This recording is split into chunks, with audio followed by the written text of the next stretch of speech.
What's up, metalheads? Welcome to In the Pit with Dimitri and Dick. I'm your host, Dimitri Sparks, and with me is our co-host, Dick Day Felice. What's going on, Dick? Hey, nothing much. How you doing today? Doing good. Really excited today to talk about one of my new favorite bands, Aurora Borealis. Oh They had yeah, an album that came out just recently called Apocalypsis, and it's really good. I've been listening to it at the gym the last 3 days, and it's really got me pumped up, and really awesome stuff. We'll be talking about that just a little bit later on. so I also went ahead and listened to this album. It is good stuff. We'll get into more a little bit about the record and about the band in a little bit here. But just want to say, how's everything else been going for you? We're doing great. Doing Yeah, great. yeah.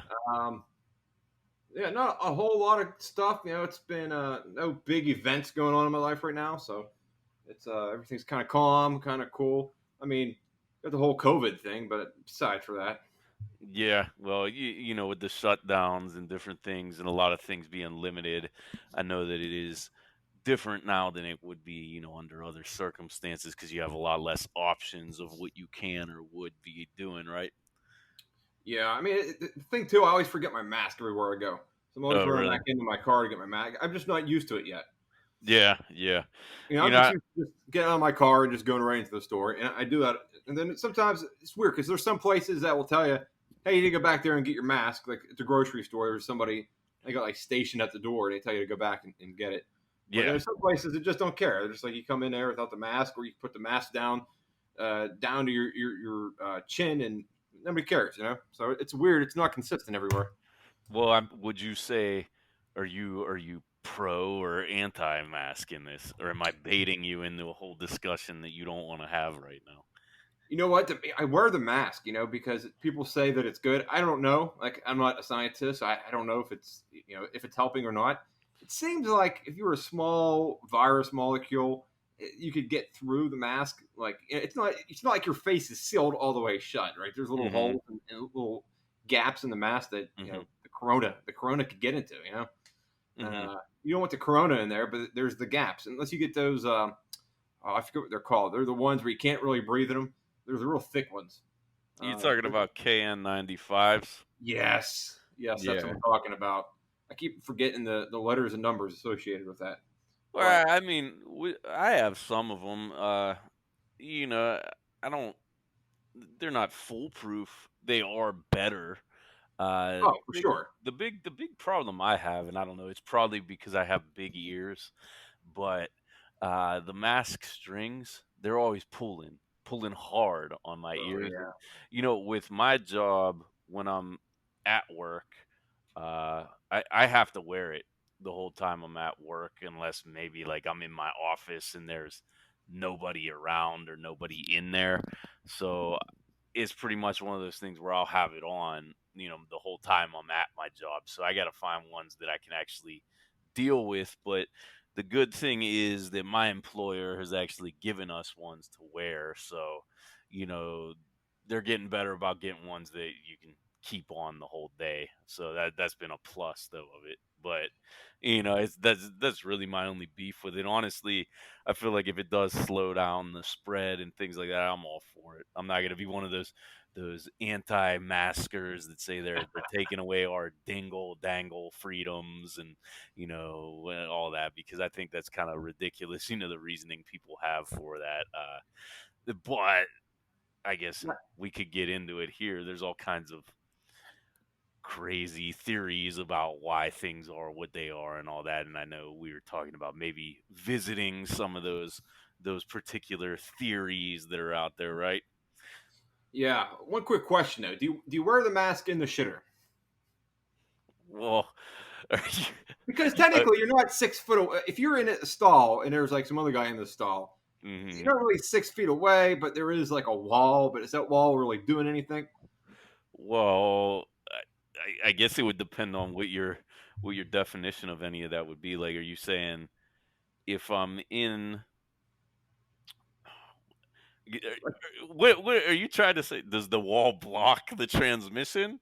Yeah, does it? I don't think it does. So if you're say you're in a shitter, right? Say you don't have your own Mhm. private bathroom or anything, and then you're going to Uh, the bathroom, and there's another stall next to you. That yeah. person's in there dropping a deuce.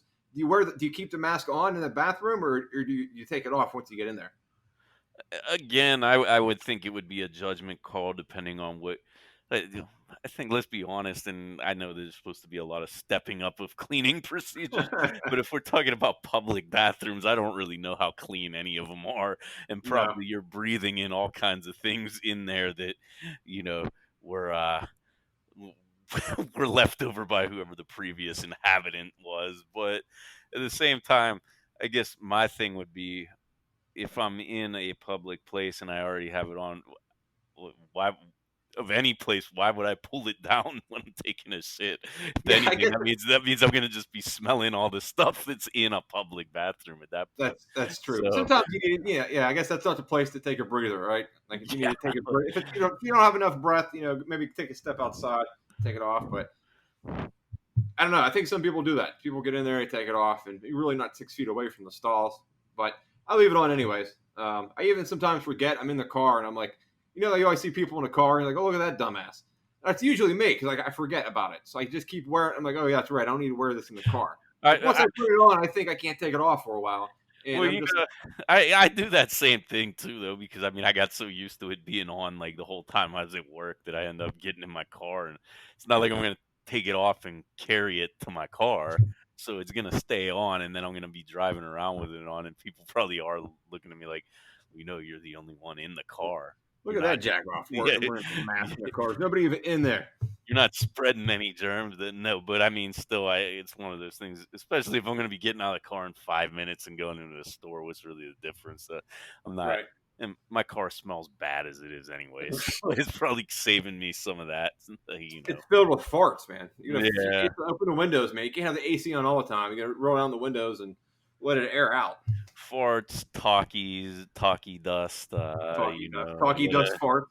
You know, whatever else might be in there. But the whole mask debate, it does kind of some of it amuses me because there's all kinds of wild conspiracy theories on these. Have you seen any of these? Have you heard about any of these I theories have out I there? have seen yes, I have seen one or two, and I mean this whole COVID thing is like a conspiracy theorist dream, right? Hmm. Because it just has all the elements of like there's this unknown disease that's spreading. Nobody knows how it really started. Nobody really knows how to prevent it. So I'm surprised I don't read. I've read maybe like one or two conspiracy theories, but I'm surprised I've not seen more. Just Hmm. because, like I said, it has all the elements to make a good conspiracy theory. The one that I heard, and it's the one. It's a weird one.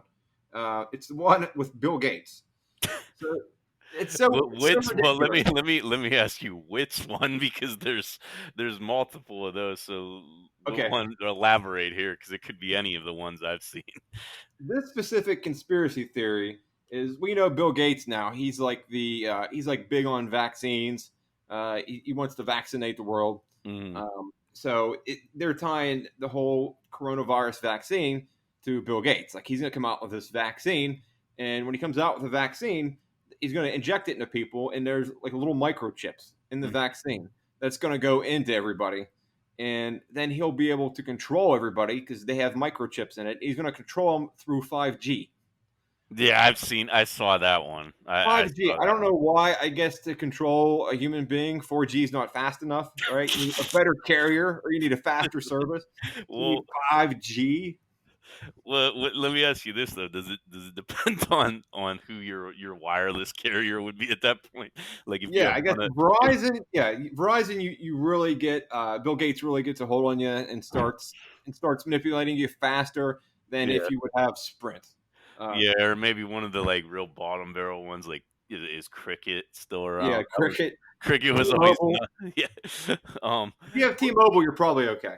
Yeah, but if it's AT&T, he's got to make sure he doesn't go over your rollover minutes at any point when Yeah, he's trying to control you. Otherwise, it's he'll run out of time, and then you'll just shut down somewhere at that point. I guess. I it's don't like I'm gonna have him assassinate Corey Feldman. Like, oh wait a second, I only got 3 minutes left. Or He'll have to switch to someone else at that point. I got 2 mega. I got a no, half a megabyte of data left on my Dimitri Sparks plan. Well, here's the whole thing, and you brought up Bill Gates, but this is really with any of these conspiracy theories, they all revolve around, the whole plausibility side of it. Uh, and usually that's going to include someone that has money and is powerful, and Sure, then however you can tie them into whatever. It could be as crazy or off the wall as possible with some of these theories you're seeing out there, like, and Bill Gates is an example of one. But and the thing is, then what I guess makes me laugh about them is they'll tie it into, okay, if you believe in one thing, it means that you directly support this other thing that you maybe didn't even know about. Okay, right. so one person told me, since we're talking about the whole mask thing, is if you are a wearer of a mask, it means that you are in support of Satanism, and that Satan, when he returns to Earth, which I guess is coming soon because the pandemic is a sign of that being something that's going to be coming, I guess. Uh, Oh, that you're showing that you're in league with Satan, apparently, and you'll be siding with him in regards to this, and your mask shows allegiance to that because clearly, you know, the, we all should have known that all along when we, I guess, are masking up. I don't know. And there's other ones too. Like I saw another one basically tying in, and of course, I think Bill Gates was in this one too, but he certainly gets involved in everything apparently. But he is Satan, by the way.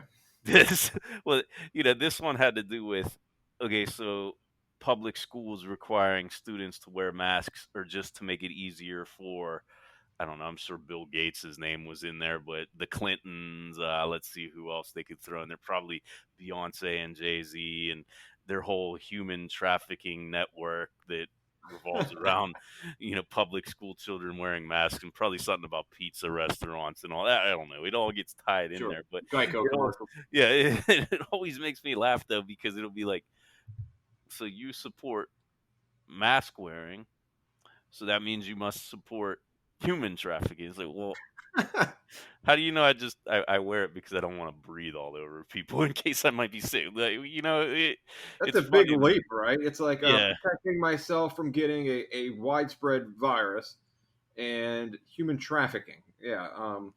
How do those relate?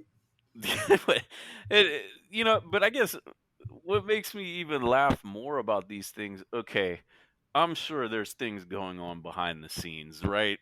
Things that, slap dicks like me and you couldn't possibly comprehend. So if Sure. that's the case, how is it that you, not you specifically, but your average internet conspiracy theorist, comes about this information by just sitting around on the internet with other guys who really don't know anything other than you're just connecting dots of what you find to be like plausibilities of people with money or political influence are able to pull off these things. If it was really that thing you thought it was, then how would you have ever came about that information? You know what I mean? Like, Well, yeah. Well, anybody can say anything nowadays, right? yeah. And you just say you have a theory in your head, and it could be the craziest, far fetched theory. And if it sounds sexy enough, there's going to be somebody else that sees it online, and they're going to be like, "Oh my God, it's right, Satanism, right?" It must be, I'm thinking this had to have been some super religious person that's talking about masks and Satan. And one person finds it online and they share the article or they share the post or however means that this information came about, and it just starts spreading, you know. So then all of a sudden you have like places where it's like a roadblock to some people. Like someone will say, "Hey, look at this. It's like this is a sign that you worship Satan or you're doing human trafficking." It's like, okay, most people are gonna be like, "This is ridiculous. Stop sending me shit." But there's gonna be people like, "Fuck, you may be right," you know. Like I've not looked into this enough. I mean, there was the whole Epstein thing we didn't know about. What about Bill Gates and human trafficking and things like that? So there are people that really buy into that and kind of spread it to everybody they know, and it just kind of, it's a pandemic in itself, right? A bad information pandemic. Well, yeah, and I guess that's where I get. I mean, it's one of those things. It's to me, it's funny, but I guess it's not funny because it shows how gullible people can be. Like, Yeah, these are you people know, that vote.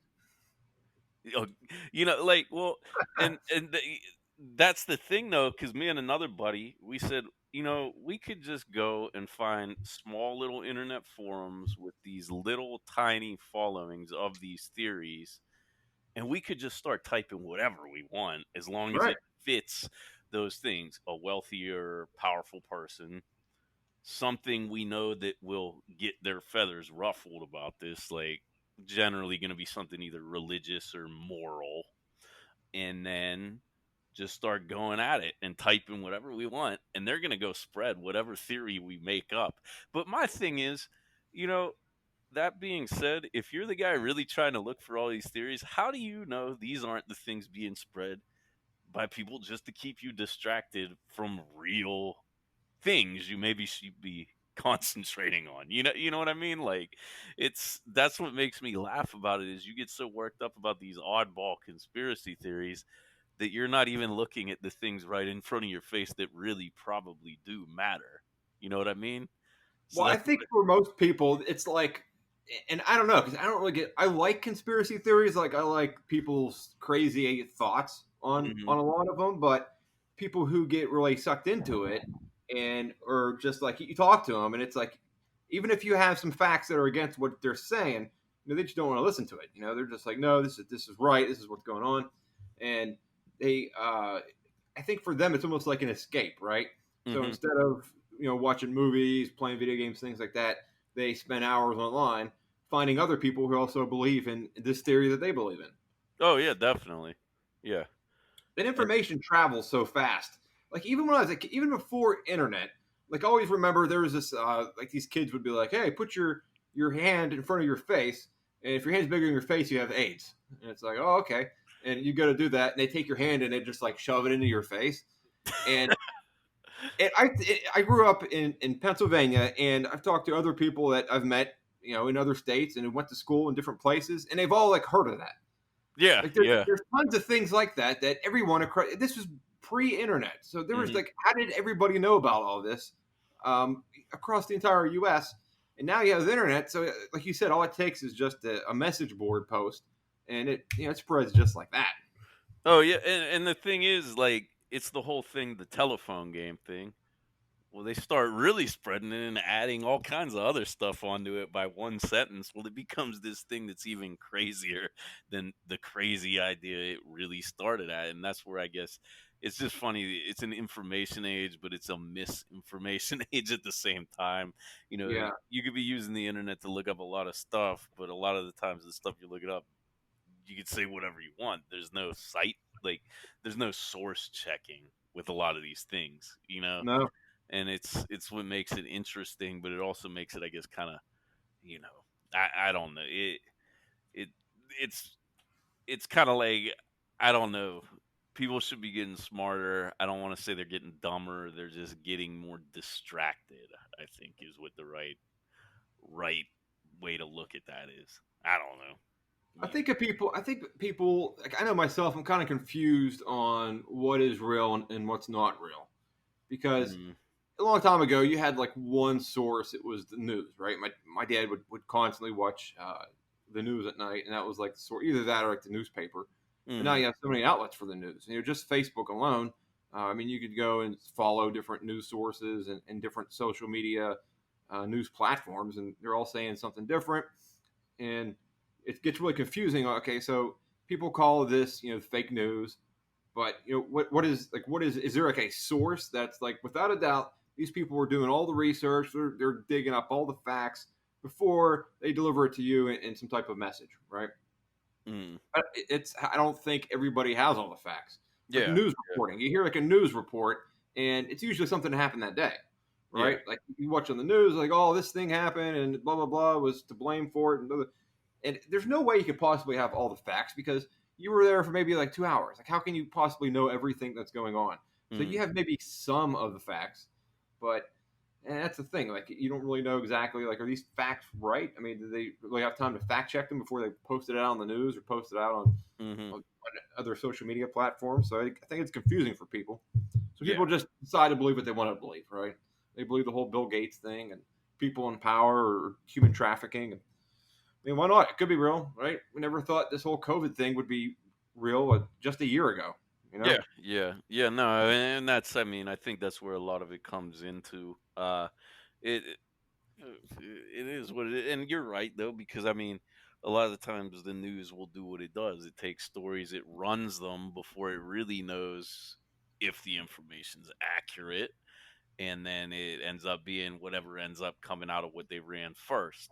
There's probably corrections that'll need to be made. They don't always go back and make them, but Mm. we know that happens, or they'll make them, but they're really kind of minor at that point to whatever already got ran. So, that's just how reporting in media works, I think, at times. But Yeah. yeah, It's like so the weatherman reports the weather. He's not always 100% correct, right? If it yeah, rains and he said it's just supposed to be cloudy, you're like, oh, come on, man. I didn't get an update. It's like, I had plans outside today and it rained. yeah, And you're like, yeah. they don't care. They don't get in trouble. Oh yeah, no. Well, and I mean, after a certain point, yeah, if you keep misreporting stuff, people will call you out on it. Eventually, you probably won't be doing it for a lot longer.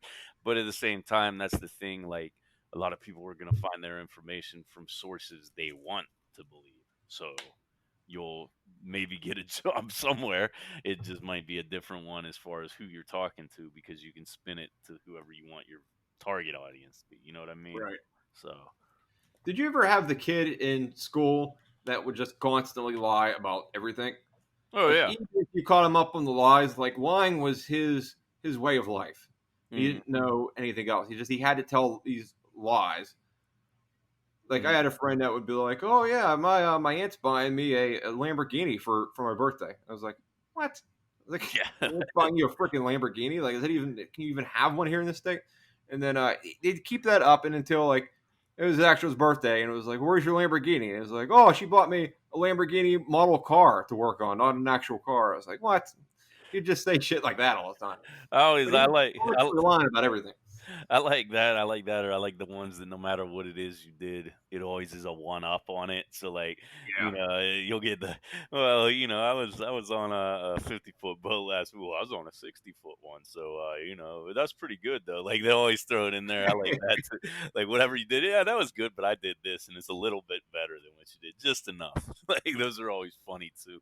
But of course, It, it's all lies and nonsense. But sometimes, and I don't know. I guess my thing is I used to get upset about it, but sometimes I just like listening to the nonsense people come up with because it's funnier than it's good to make fun of them later on, right? Like, yeah, even in college, you had those people that were like, "Oh man, I drank like a fucking half a keg last night." Oh yeah, I drank. It was a full keg, man. Oh, I'm so. It's like, it's just like it's so funny. You know, it's not true, but these oh yeah. people, they almost like they believe in all the shit they say. Right? I, mean, I benched 4 plates on each side. I did it 3 times. I was like, I'll do it again. Well, no, I can't do it again now because I'm kind of sore. I got a couple rest days, and maybe next week I'll do it again. Yeah, I always like it's always usually it'll be stuff like that, or it'll be like, well, I would, but on account of my back, I kind of hurt it. I Yeah. tweaked it when I was doing like it's all I right, tweaked my whatever. knee, and it's going to take 9 months to heal. And what does that have to do with bench pressing? The doctor said, take it easy. Yeah. Oh man, well, it's all entertaining though.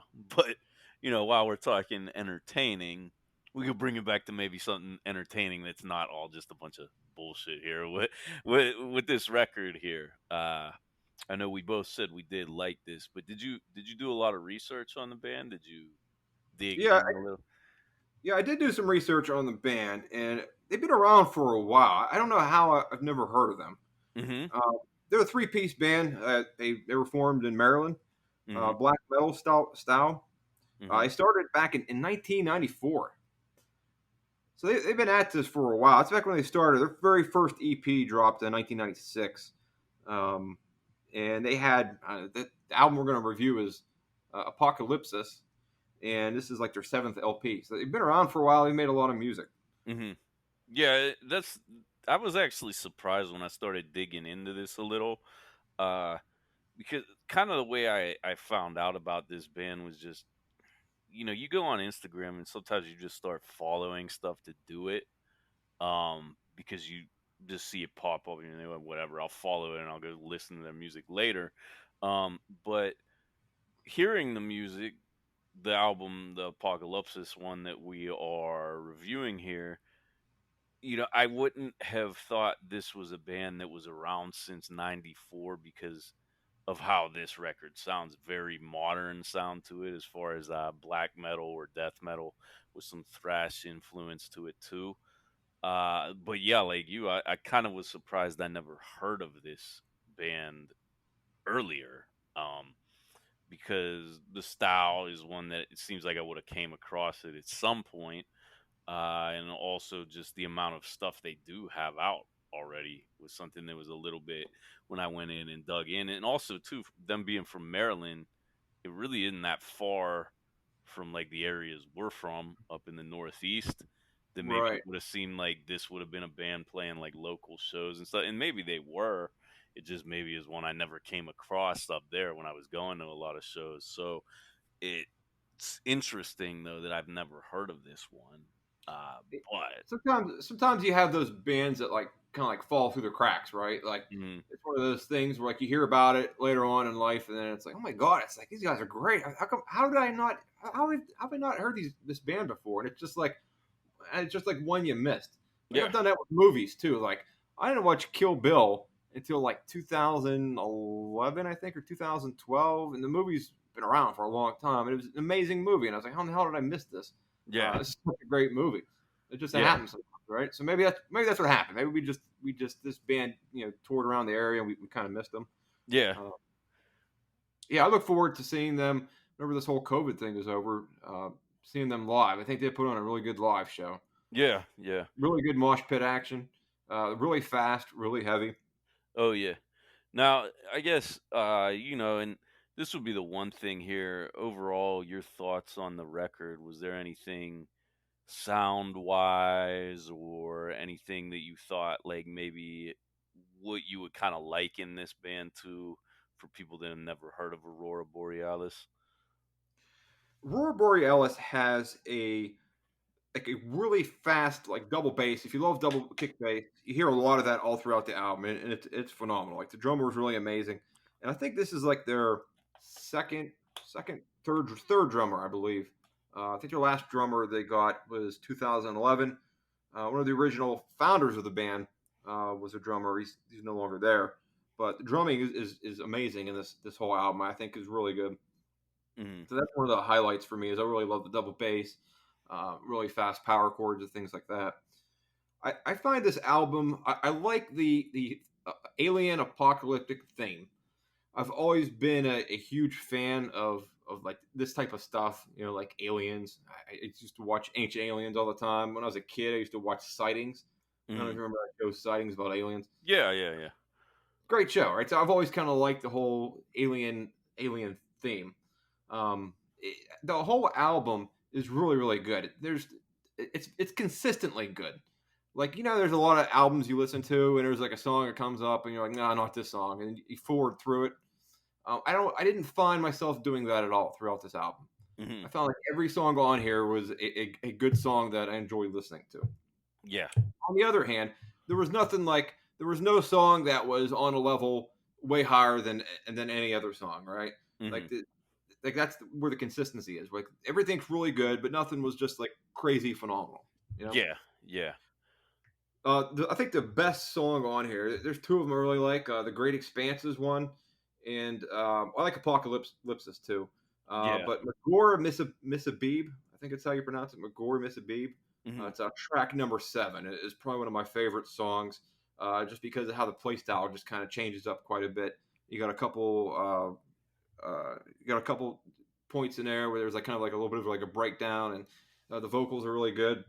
Yeah. It's a great song. I'd say that's probably my favorite one of the whole album. That was another. I like that one. Another one I liked was song 5 on the record, which was Sarkikos. Yeah, this, Oh I, yeah, I don't know how to pronounce any of these. I think it's Sarkikos. I was gonna say pretty much one of the only ones I know how to pronounce is number 4 Arrival and then Oh number yeah, 8 and After. I'm pretty good at the that one. yeah, the Great Expanse. I did like that track because I did like kinda almost like the throwback to like the thrashier side of maybe earlier death metal or black metal type stuff. Who it reminded me of in a way was I don't know how familiar you were with some of the German thrash bands like Sodom or Destruction, but I heard some influence to me from that kind of thrash that was kind of bordering on like some of the more extreme metal bands like that were going in the direction of death or black metal at the time. Uh that was what I liked about that song. Yes, my one thing is, and we talked about this a little bit while you mentioned you're into kind of like this stuff with like the alien things and all that. Yeah, big nerd. Big nerd. Not that it was a big negative for me. This is a little bit outside of what I usually kind of though gravitate toward because me and you are both into heavy music. I think we arrived at it from different initial points where I probably came more from like the hardcore and punk and grindcore type Right. scene, which this lyrical content isn't usually that prominent in that. But that didn't really take away from me liking the album at all. It's different, but it's not different in a bad way. It's just Right. different stuff, like concept albums about this kind of stuff. Not something I always listen to, but I did really like this record just because, if nothing else, musically the band is very talented, and really the lyrical content. I don't. It's not a negative. It's just different for me. Um, but I did really find this to be a good record all around. The musicianship on it is something. The drumming, guitar work, everything really. It's definitely a good record, start to finish. Yeah, I really like too. There's some keyboard. It's not real prominent, but there's like a few songs that kind of highlight. There's some keyboard effects on it, which gives it like a cool background sound to it. I think there were some on Apocalypsis, Arrival, and what was the other one called? The one I can't remember the name. Or Kikos. Hmm. There's a little bit of keyboard thing in the back too, which is kind of Yeah. cool. I like some of the they have like at the very beginning, like the intro, kind of gives you like an overview of the story they're trying to tell you about how the start of mankind and then how the inevitable alien apocalypse comes. It kind of gives you kind of like a background of like the story that they're Hmm. trying to tell throughout this album. And you got like some shorter, they're not really songs, but like I think it's Dozaka, song number 6. I can't Oh yeah. pronounce. But Yeah. there's like I don't know.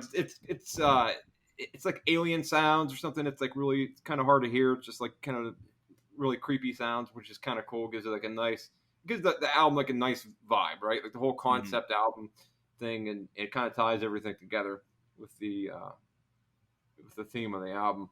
Yeah. Uh, Yeah. Definitely. yeah, I really liked the vocals. It reminded me of Carcass, which is one of my favorite bands. Um, Earlier Carcass, maybe like after, definitely before Swan Song, more like Heartwork era. Yeah. Um, Yeah. it kind of sounded like Carcass. Some of the play style I thought sounded a little bit like a lot like the double bass and really fast guitar sounded a bit like Suffocation, Oh, and okay. it also really reminded me. The whole Alien theme reminded me of a band called Hypocrisy. It released an album. It was probably 10, 15 years ago. It was called Arrival, and it had like this alien theme to it. It reminded me a lot of that and that Blood Incantation album that came out Okay.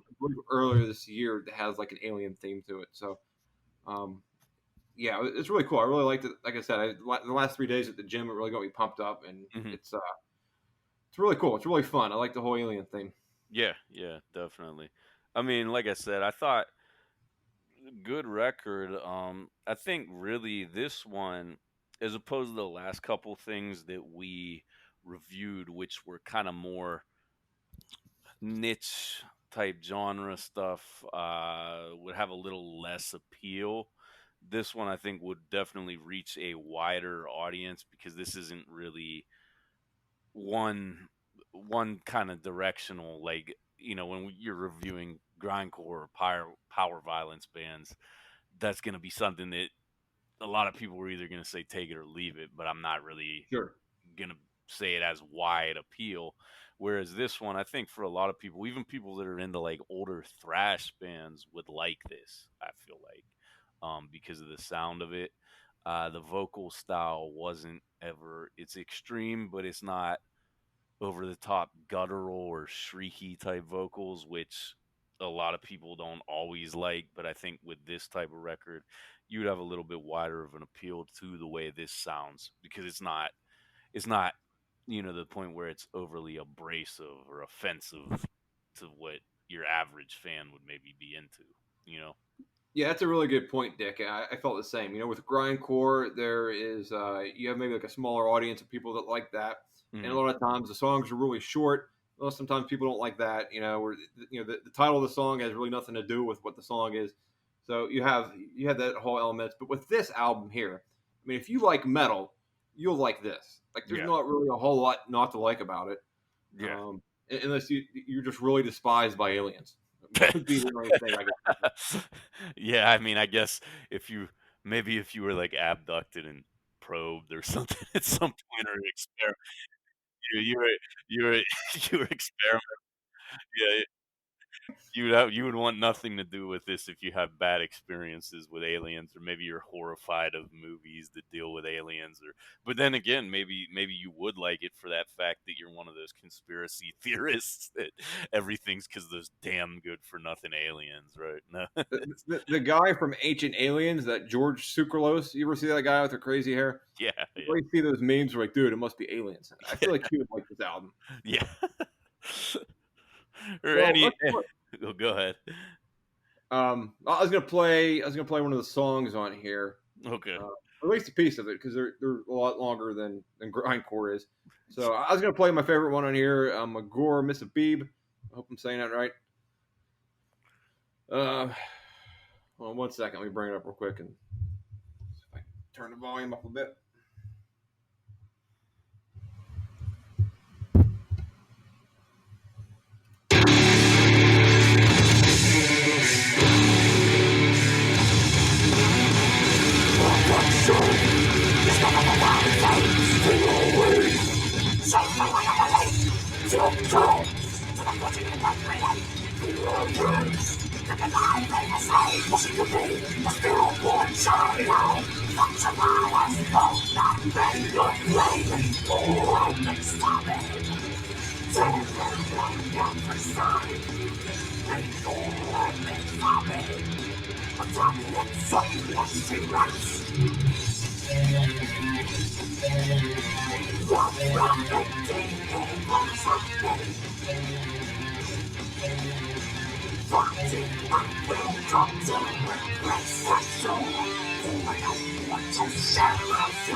Hell yeah!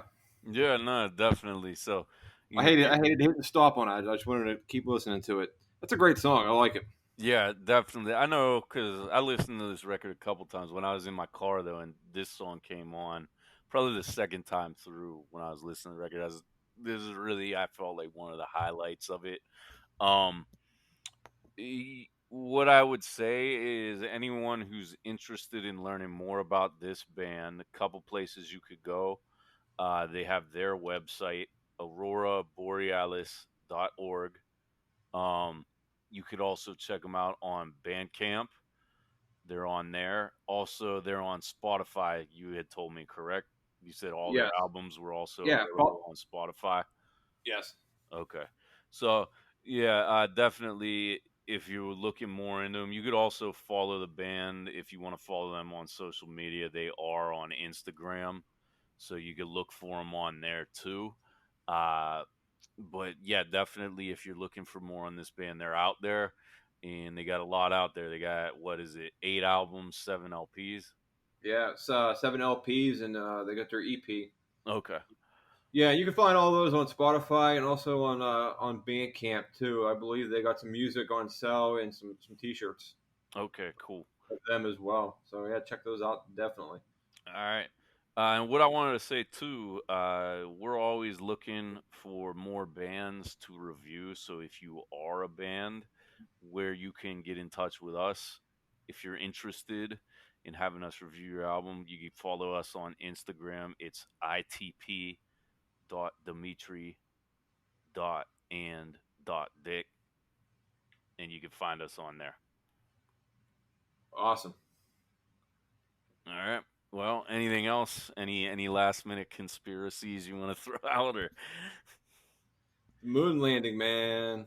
Space, man. oh, Didn't land on the moon. you're going old time there, huh? I haven't heard that one in a long time. I don't know. Wait, what else you got? Let's see. The Manson murders. Have you read the book Chaos? No, no. Oh, it's good. It's kind of hard to follow. There's just like a bunch of names thrown around of this guy. Did this investigation. He's been doing it for like 20 years. It was supposed to be a magazine article piece, Mhm. and the magazine ended up giving up on him because the guy just kept doing more research and kept finding more things out. And he never wrote a final article like he was supposed to. And he wrote this book called Chaos, which is really good. It talks about the Manson murders and how the lawyer made it seem like the whole motive was around some sort of race war with the Black Okay. Panthers, right? And they said that they killed what's his name?